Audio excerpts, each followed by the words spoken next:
مولانا تھوڑا اپنی بچپن کی عید کے بارے میں بتائیے گا کہ آپ کے بچپن کی عید کیسی ہوتی تھی اور آج کی عید اب کیسی ہوتی ہے، کیا فرق ہے ان دونوں عیدوں میں؟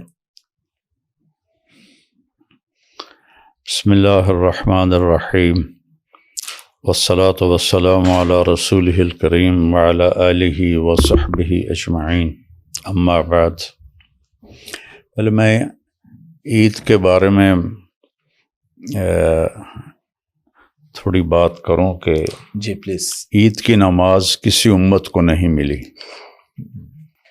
یہ پہلی امت ہے جنہیں رمضان گزارنے کے بعد ایک عید کی نماز ملی، اور ذوالحج میں دوسری عید ہمیں ملی۔ پہلی امتوں نے حج کیا، لیکن جو پیچھے ہوتے تھے گھروں میں ان پر کوئی عید کی نماز نہیں تھی۔ پہلی امتوں نے رمضان رکھا، روزے رکھے، اس میں تو پھر ہر جگہ عید ہوتی ہے، لیکن پہلی امتوں پر عید کوئی نہیں تھی۔ تو یہ پہلی امت ہے جنہیں اللہ تعالیٰ نے رمضان کی خوشی میں یہ عید کی نماز ہے کہ اللہ نے ہمیں روزے رکھنے کی توفیق دی، قرآن سننے اور پڑھنے کی توفیق دی، اور عبادات میں کثرت ہو جاتی ہے کہ اس عید میں شیطان قید ہو جاتے ہیں۔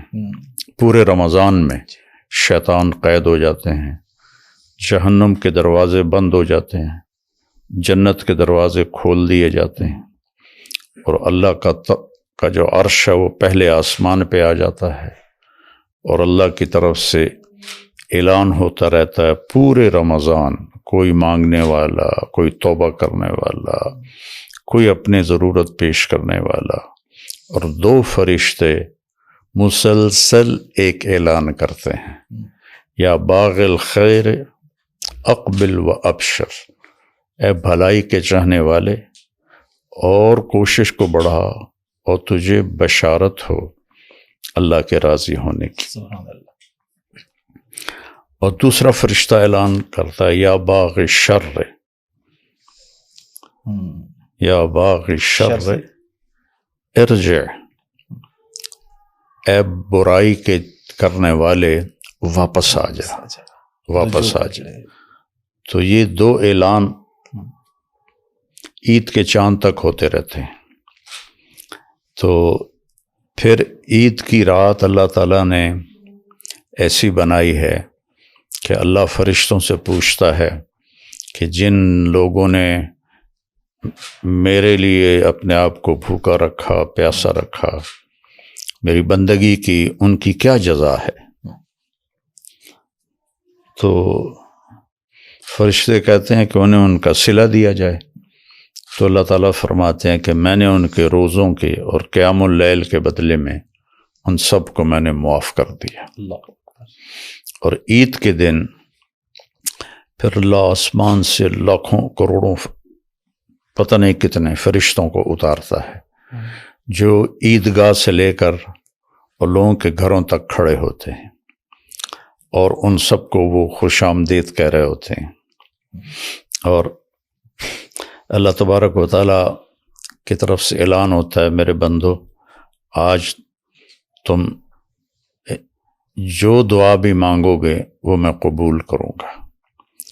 دنیا کے بارے میں تمہاری مصلحت دیکھوں گا کہ ہم اپنا برا بھی مانگ لیتے ہیں، جی بالکل، اور آخرت کی جو بھی مانگو گے وہ ساری میں قبول کروں گا۔ سبحان۔ تو اللہ نے اس امت کو خصوصی طور پر یہ دو نمازیں عطا فرمائی ہیں، اور اس کے ساتھ اتنی فضیلتوں کو اللہ تعالیٰ نے جوڑا ہے۔ تو بچپن کی عید تو ہوتی تھی نہ کوئی فکر نہ کوئی فاقہ، اب ہزاروں فکر ہزاروں فاقے۔ جوں آدمی بڑا ہوتا ہے، زندگی روپ بدلتی ہے، اس کے ساتھ ساتھ حالات بدلتے ہیں، احوال بدلتے ہیں۔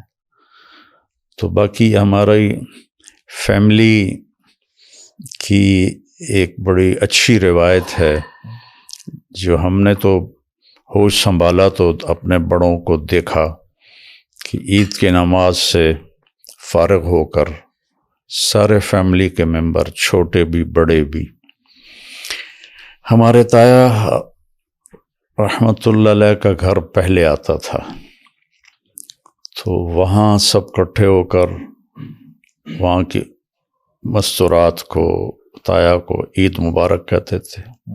پھر اس سے آگے جاتے تھے تو ان کے بڑا بیٹا تھا جس کے نام پر گاؤں ہے رئیس آباد. اچھا، یہ ہمارے تایا کے بڑے بیٹے کا نام تھا رئیس اقبال. ٹھیک ٹھیک.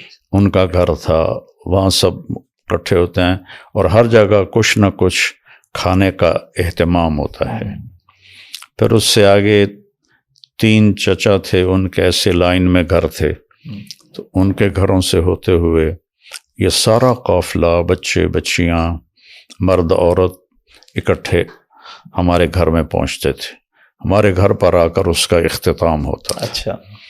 اور پھر اس کے بعد جب اللہ نے مجھے تبلیغ میں لگایا تو میں پھر جب وہاں اکٹھے ہوتے تھے سارے تو میں تھوڑی بات کرتا تھا. اچھا، ماشاءاللہ. اور تھوڑی دین کے بارے میں، آپس کے جوڑ کے بارے میں، وہ میرا معمول آج تک ہے. تو مولانا کوئی عید آپ کی تبلیغ میں بھی گزری؟ جس طرح آپ سفر میں ہوتے تھے تو کچھ ایسا بھی کہ عیدیں بھی سارے، وہ حج اللہ 89 سے مجھے اللہ نے لے جانا شروع کیا ماشاءاللہ، تو بڑی عید ساری میری باہر ہی گزری. اور چھوٹی عیدیں بھی اور چھوٹی عید بھی میری ایک امریکہ میں گزری. ہم جماعت میں تھے اور لاس اینجلس میں ہم نے عید کی نماز پڑھی. اور ایک عید میری یہیں پاکستان میں اللہ کے راستے میں گزری. تو باقی عیدیں گھر ہی گزری ہیں.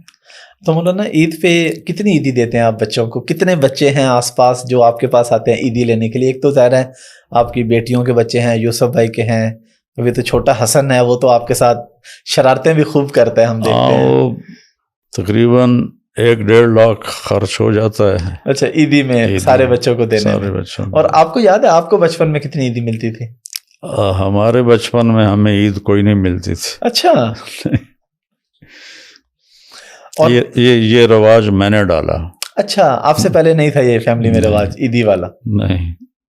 بچپن کی کوئی شرارت آپ کو یاد ہے عید کے موقع پہ کوئی دوستوں کے ساتھ مل کے کوئی؟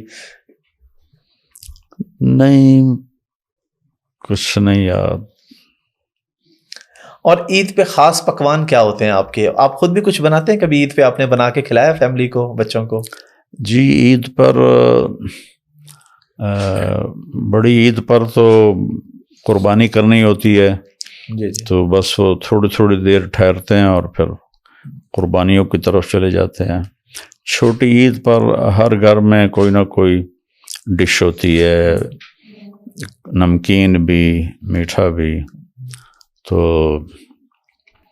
ہمارے بھی گھر میں وہ ایک کھجور کی ایک ڈش بناتے تھے ہماری مستورات، تو وہ بہت پسند کرتے تھی ساری فیملی، وہ سارے کھاتے تھے.